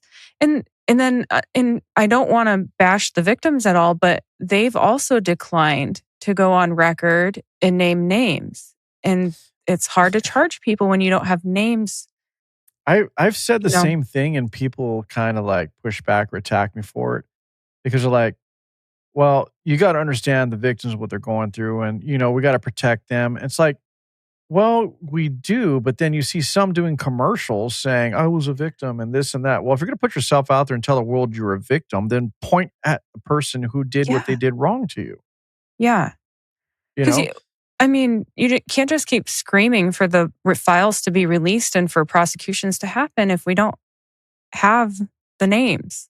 Yeah, but they do. So my take, and I'll be on. I think you know way more on this than I do. Like I haven't taken the time to go through the whole, like even go through the list. I tried. I just don't have the time. So this is going to be interesting for me. I'm going to learn from you. That's for sure. But what I find interesting is, we had Danny Bongianino. I call him Bongianino Yeah. because I just don't care about that dude anymore.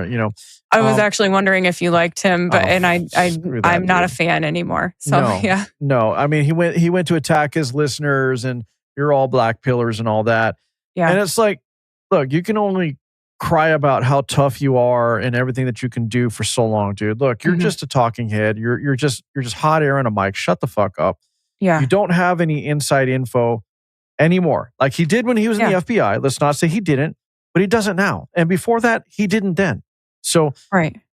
The thing with so the reason I brought him up is because he was the one, remember, before he got the position as deputy director. I'm going to blow the doors right off. I'm going to hold everyone accountable. Right. We're going to go ahead and arrest all these guys. Why is it taking so long? And then he comes out, Epstein killed himself. There's nothing there. What the fuck are you talking about? I know. Danny, listen, buddy. We had nearly over 20 years of investigatory actions against Epstein. That is money, that is resources, that is agents, that is like thousands and thousands of pages, as you know, because you're actually reading them all. It's like, you're telling me there's nothing there, but yet the government found it interesting enough to spend all this money and resources to do an over 2 decades investigation, 2 decades long investigation. Like, what the fuck are we supposed to believe? Yeah. If I'm cussing too much, I'm sorry. No, you're fine.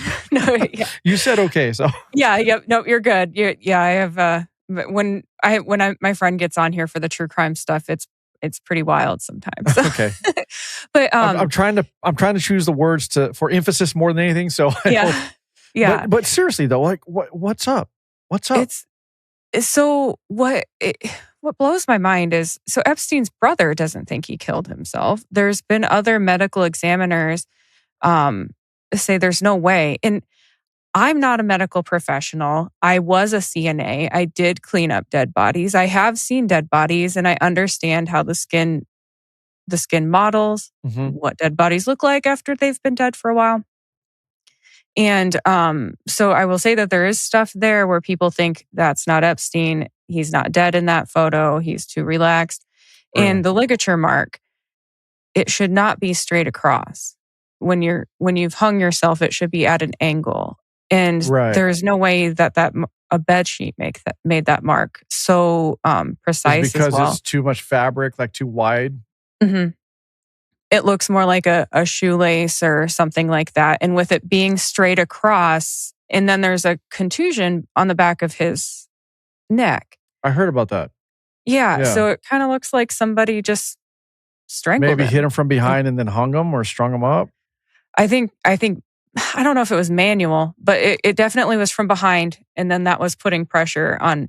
Again, I'm not a medical professional. Who was the doctor that revealed, like he said similar to what you're saying, like I forgot his name. He was trying to say that he didn't hang himself and that nothing lined up or looked like what would happen from somebody actually hanging themselves, like the way the injury on the neck was and whatnot. I forgot his name. I don't know if you might recall it. I cannot think of his name. And because when I was reading who Mark Epstein, the brother, hired, it sounded familiar. But there are a lot of medical professionals out there with decades of experience that do not think that he killed himself. I don't think he did. There's no way. There's too much that is circumstantial. There's too much that's weird, like the camera's going out, things like that. Yeah. Like none of it made any sense whatsoever. It really did not make sense. Right. And then the fake body to cart him out so the press wouldn't see, but then the press was at the hospital anyways. And I think he's in the Bahamas right now. I don't know. Did you see that picture circulating about him being out, like, I think in the Caribbean or somewhere, and he's like had this big old beard and Yes, and apparently he's in Israel as well, oh, and, okay. Palm Beach Pete, I think that's his name. Have you heard of Palm Beach Pete? Mm-mm, mm-mm. It's some guy that looks just like Epstein driving around, and Really? now he's getting on social media saying, "Hey, Palm Beach Pete That's here. funny. I'm not Jeffrey Epstein." But then people are noticing he has, like, the same stutter as Jeffrey Epstein or some speech impediment More thing, on the and shaggy. Wasn't me, right? yeah, yeah. It's interesting. I mean, I did think he was dead, and then recently, after hearing about them pretending that this pile of clothes or whatever was him, and that the body that Mm. was pictured looked like someone connected to Hillary Clinton. It's like, gosh, What's all the crazy stuff keeps being proven true, and I don't want yeah, to put the tinfoil hat on, but it's like why not something's at this point? I mean, yeah, like, so I was gonna ask you since you brought that up, what do you think is going on there with the involvement with the Clintons, for example? Because their names came up a lot, and then she was yeah. really pissed off when she was under the questioning, you know? Yes. So Hillary and Bill contradicted each other quite a lot Huh. in their testimony. Um, and going through the files, there are fake images of Hillary with Epstein that are flying around, but there are not real confirmed images of Hillary with Epstein. And I just wonder if it's one of those makes me think of Harry Potter where what was it? Dumbledore didn't want Harry looking at him. I don't know if you're into that because Voldemort could like I've see seen them through him. all. Yeah. Okay, so you know how Dumbledore was like avoiding too much eye contact with Harry because he didn't want Voldemort to see the Oh, yeah, yeah, yeah, connection, yeah. Yeah. right? So then Yes. it's almost like, okay, so was Hillary involved, but she Mm. made sure to not be pictured with him ever. Because how can Ghislaine Maxwell attend her daughter's wedding and oh, she was just a plus one? Right. Okay, well, she's pictured pretty prominently in a photo. And Yeah. then how can her husband spend so much time with him, yet they've never met? Epstein met everybody. He made it a point to be known as the Exactly. guy, right? Yes. He fed off of that. He lived off of it.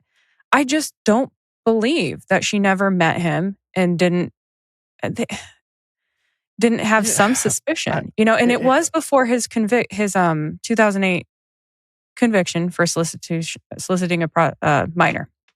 But how do we trust, Hillary at all in what she says when, she had servers at her house a long time. Remember that? In her fucking basement, servers with sensitive yes, US information. The whole yes, Benghazi issue where she literally didn't raise a finger to help the people, and many people died, when yeah, when when the embassy was being overrun. I mean, she has been implicated in so many things where she hmm fumbled the ball and never was held accountable and went to prison. She even right, said, "No, I'm not coming for questioning. I don't have to." Well, how does that work? Because if someone called me in for questioning in a court order, I'd have to go in or I'm arrested, right? yeah, Like none of this makes any sense to me. And then I think I could be wrong. So tinfoil hat time. That uh, like, do you think the Diddy thing and Epstein's kind of related somewhere? Because they seem like very similar things to a degree. I do wonder that a bit because there was Epstein did a lot of stuff with women that were of age too, with the Yeah. modeling agency thing, and there just does seem to be some overlap there. I haven't found a connection yet, but that doesn't mean that Still there makes you isn't one. wonder. Yeah. Mhm. Because the other thing that's crazy is with Diddy, they were on his ass quick. Like, look how fast they found all the I evidence, did the arrest, etc. But with Yeah, Epstein, we have over 20 something years and they still say, oh, yeah, yeah, shit. yeah. And was it Alexander Acosta? I'm trying to think of the whoever was supposed to be prosecuting him back in 2008 in Florida, and they said that there's like 10 to 20 men involved in this ring, and they had all this proof, but then they're like, "Well, we're afraid we're not going to get the conviction we need," so they gave him the sweetheart deal, and it's like, Right. okay, and then these 10 to 20 men, like no one questioned. We have nothing. Like we have nothing because you didn't go after it. You know what's crazy is So the thing with Epstein, okay, a lot of people speculate he was like a Mossad agent and all this stuff. I don't know Hmm. if that's the real tie-in. But what's sad is a lot of people are looking at the Epstein case and issue as just a U.S. issue, and this was a worldwide thing. Right. He had leaders in I think it was Qatar or Saudi Arabia that were Uh-huh. implicated. Prince Andrew Yeah. stripped of his titles. Yeah. There's so much going on around the world where it comes to connections with Epstein, but yet people are thinking it's just a U.S. operation or it was just a U.S. thing. Like his tentacles were many, and they Yeah. they reached across the entire world. And so, in some way or somehow, he was able to infiltrate people's like relationships and who's around them, and Hmm. get to know them, and somehow have a bit of control over them Yeah. in some way. And we can say that's attributed to the underage girls, which very, very well may be. But he Hmm. also did other things in moving money illegally, Yes. right? There Hmm. was also stories of him getting involved in arms deals or facilitating them, right, in an indirect Yeah. way. So everything he did goes well beyond to just what happened with the prostitution. Yeah. He was involved in a lot of other things. So it's like, was there someone behind him is the question. And if that is the case, which could be, that's the person suppressing everything. And so who is that Hmm. individual? Right. Right. And it almost seems like there has to be someone else behind him. Either a person or organization, right? Right. Right. And it is interesting to see other countries going after like Peter Mandelson, some of these other politicians in Right. other countries. They are actually getting investigated and stuff like that. But we just can't seem to find anything on anyone connected to him in the United States. I Crazy. think I think administrations from I think every administration probably deleted stuff from those files. I Yeah. Do you think what Cash said about, files from before and what evidence being destroyed or burned? Do you think that was true? Yeah, I do. And I don't want to stand up too much for Pam Bondi because I think she's been terrible since February 2025 with the binder bullshit. That was dumb. It was. And so then I've had a hard time really trusting anything she says. But I do know that the files from the Southern District of New York, they had asked for them. They were refusing to hand them over. And that was part of why there was a delay with releasing all of the files because they had to fight them legally to hand them over. Right. Um, so I do believe that there was tampering because why wouldn't they just hand them over? Yeah, it wasn't the excuse that they were trying to make sure that victims' names were redacted? Yeah, yes. And you know, my big problem with all of this is everyone wanted the Epstein files released. Everyone, Mhm. and everyone was demanding it. Yet no one was giving a timeline, we want this by this amount. If True. they would have just taken their time, released a little bit at a time. This is what we've gone through. We've taken our time to make sure that the victims' names and faces have been redacted. Here's the year 2008. Have at it, and then everyone would have been happy with that if we would have just seen something instead of, oh, now we've got to do the Epstein Files Transparency Act, release 3.5 million files, redaction errors, people redacted who shouldn't have been redacted. It just became such a mess. It It's was almost like that completely was a bungled. a tactic used to distract, right? Hmm. Because think about it, 3.5 million, like, who's gonna go through all that? That takes teams, like, Yeah, years. And, yeah, the the reality is I like what you said, like, if they would've just released a little here and there over time, like, "Here you go, here you go." But at the hmm, same time, with all the evidence and years of investigative work, where the hell are the arrests? Are you telling me all you have is Ghislaine Maxwell and Epstein, that's it? Like, there's right. nothing else? There's no And other they, conduits, go-betweens? What about clients who and the yeah, clients, how can you not arrest a client if they are engaging in underage sexual acts, like, with yeah, with underage girls or even boys? But how are you yeah. not arresting them for doing these things? You know? But, also, how is Ghislaine Maxwell in prison for trafficking if no trafficking took place? I mean, Yeah, well, good point. Like, if it didn't happen, then why is she there? mhm. Yeah. There's no Now, evidence. I don't Why is she know. there? I don't know why she's not naming names, or whatever. I think it might go back to there might be another person, another organization pulling the strings. I mean, she's probably just trying to save her own ass, Probably, yeah. or Yeah. or she's stringing the government along for as long Yeah. as she can to keep her preferential accommodations. Right. Right. We'll see how long that lasts. Yeah. Yeah, I don't know. I think that regardless, people should have been arrested already. And Mhm. I personally, not vindictively, but I want to see politicians burn. I want to see them go Yeah. down. They never, ever are held accountable. I can't remember the last time an actual real politician went and served any prison time. Yeah. No. So on that vein, sorry. Yeah, no, that's okay. Comey just was, there was an arrest Indicted. warrant issued, right? Did he get arrested yet? Or is I it don't just an think so. issue, or what's going on with that? To me, it sounds like they actually don't have that much to charge him off of. But Were they just trying to base it off that threat, that seashell threat that he, remember that on social media posted? Yeah. Yeah. I mean, I think there are things that he could be charged for, but I think that if they're just going off of the seashell post, that's not enough. But I guess, yeah. There have been, I mean, is it going to go anywhere though? Because we are seeing a lot of people finally get indicted. Right. We're seeing people resign from Congress for sexual impropriety. Is it going to go anywhere? Good question. I don't know. It probably won't, just because of who he is. But at the same time, like I can agree that, okay, that whole seashell posting might be thin. Yeah. But it is also a direct threat to the life of a president.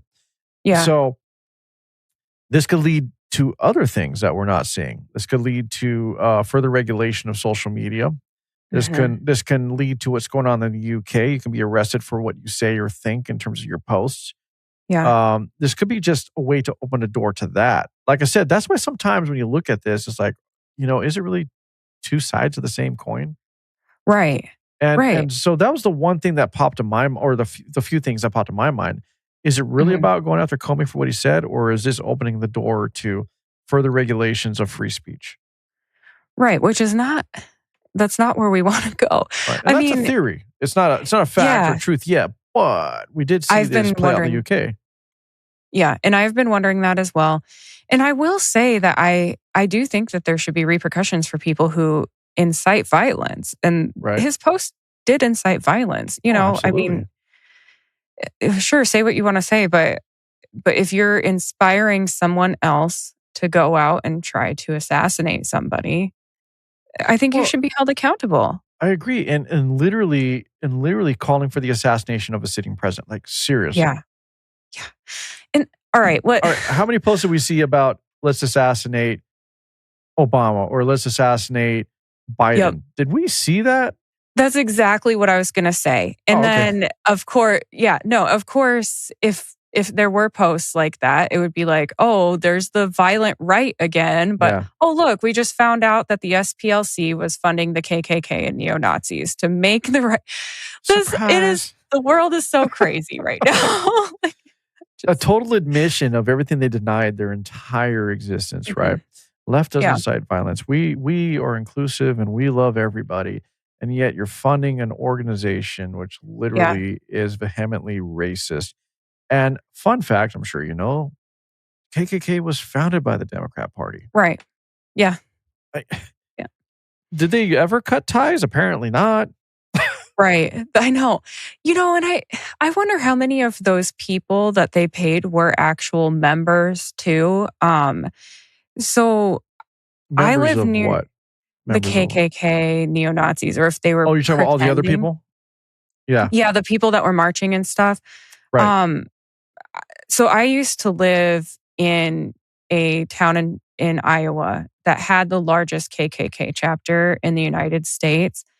And they have their own magazines. And so, like, when I first moved to town, like they tossed a magazine into my yard, and I don't know if it was like a welcoming thing. Like, hey, if Probably. you're interested, Oh, heads up. yeah, and yeah, and so they have their own magazines. They have their own business cards. So you could go to a bar and play pool with somebody, and they'll say, "Hey, good game," hand you a business card, and That's it's crazy. literally a KKK business card. They're not going out marching and in matching clothes and stuff like that. Maybe some chapters are, I guess. I don't know. That's my personal experience. Unfortunately, I've been around it, and then the Aryan Brotherhood, Mhm. um, with blonde hair and blue eyes. Of course, I'm approached by that group. Have been approached by that group. You won't be able to tell that they're part. I mean, not in Well, rural Iowa, I guess, I would but think the Brotherhood you would with all the tattoo. I mean, they were founded as a prison gig, right? I think out of yeah, Texas or whatnot. Um, yeah, so them you might be able to tell depending on if they're displaying everything, but I right, think I yeah, think the lesson here and what you're saying is they're active, but they're in the background. They're doing it in other ways. They've never gone yes, away, right? right, And right, so they themselves, you might be onto something. Like they're the ones who are taking the money and funding these other people who look like normies or normal people hmm, to do things for them. And they're just being useful idiots, right? yeah, Like we're seeing the protests for Palestine or the protests for the 7,000 genders or whatever the case is. And yeah, could this not just be a tool to keep people divided? And honestly, if you're looking at what's going on, is it not just a page out of the Marxist playbook? How about right, a page straight out of, and here's the Nazi KKK tie-in, hmm, Joseph Goebbels' playbook, right? The 1930s Nazi propaganda ministry. It's exactly what they do. That's exactly yeah, what they did. And there's also now we look at here's the other tie-in. So if this was it SCP, right? Um, SPLC, SPLC, sorry. hmm, So they're funding the KKK. yeah, Okay. They're going out and funding these protesters that may not be tied to the KKK. right, But yet they're doing exactly what Joseph Goebbels has said. You tell a lie consistently enough and long enough, and you consistently, continuously tell that lie, it becomes a truth. So what we're witnessing here is both social engineering and that they're trying to engineer society to accept certain things so that they stand against others. And hmm, they're also like it's also behavioral conditioning through controlled narratives and curated words, right? So the word yeah, Nazi almost means nothing anymore, right, yeah, right? So if you're saying a very carefully placed word within a very curated, carefully delivered message that is very consistent and never changes for I mean, it's ever since Trump came down the escalator, hmm, then what are you doing? You're conditioning people to believe a certain thing. So far, what we have seen is the government. No, that's not what we're seeing. What we're seeing is we have to accept socialism because it's fair to everybody and free. The rich are taking advantage of everybody. Those are yeah, what most of the protests have been around about. No kings, etc. What is it really all about? Anarchy, toppling the powers that be or the perceived hmm, powers that be. So it all of this is leading towards tearing down the government from within. And unfortunately, people are eating it up because the message has been consistent and has been non-ending. And the younger people who are being educated, especially in higher educational institutions, hmm, they're being indoctrinated. Again, this yeah, is all playbooks from the communist Marxist playbook. Karl Marx himself has advocated and wrote about doing this, and Joseph Goebbels has done this during the 1930s and 40s, during the Nazi reign. hmm, Th- this is not new. And so what we're not seeing is we're not recognizing what's happening yeah, because they're playing on people's ires. They're playing on people's woe is me, I don't have enough money, I can't buy a house. And they're just right, looking at that, redirecting all of their pain and suffering and how they feel, and they're finding a common enemy. The common right, enemy right now is Trump, or it's just the US government, or it's democracy, or it's capitalism. But yeah. that's what they're doing.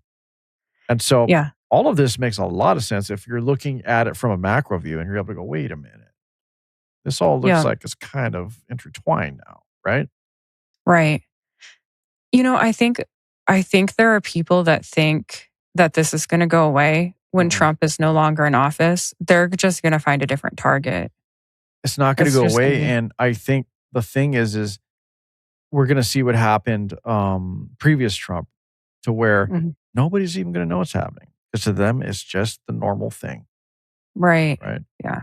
It's a good Yeah. idea to install biometrics in our car. It's a great idea to be taxed on mileage. Like I'm just using Yeah. those I'm Yeah. just calling back to that because it's like these little things we give away because the way that they present it, it's like, oh yeah, I guess I can go without that. It's only like a couple bucks here and there. Right. But what you're really doing is you're slowly letting them take away your freedoms. And once you do that, they don't ever, ever, ever give it back. I mean, I don't know if you yourself can recall any time something that was taken away, a right, a privilege, etc., that the government went and said, you know what, we did this about 20, 30 years ago. We kind of fucked up. We're giving it back to you. Right. Yeah. No, it's never coming No, back. never happens. Right? It's like, Right. nope, this is your new world now. Deal with it. Yeah. So what do we do? What's the answer? Got to get out and vote. Yeah. Own your own backyard. We got to start there. Yeah. Yeah. Yeah. And I guess we got to put America first and stop, worrying about a evil Islamic regime that is hell bent on taking over the world and toppling the Western nations and destroying America. Maybe, I don't know.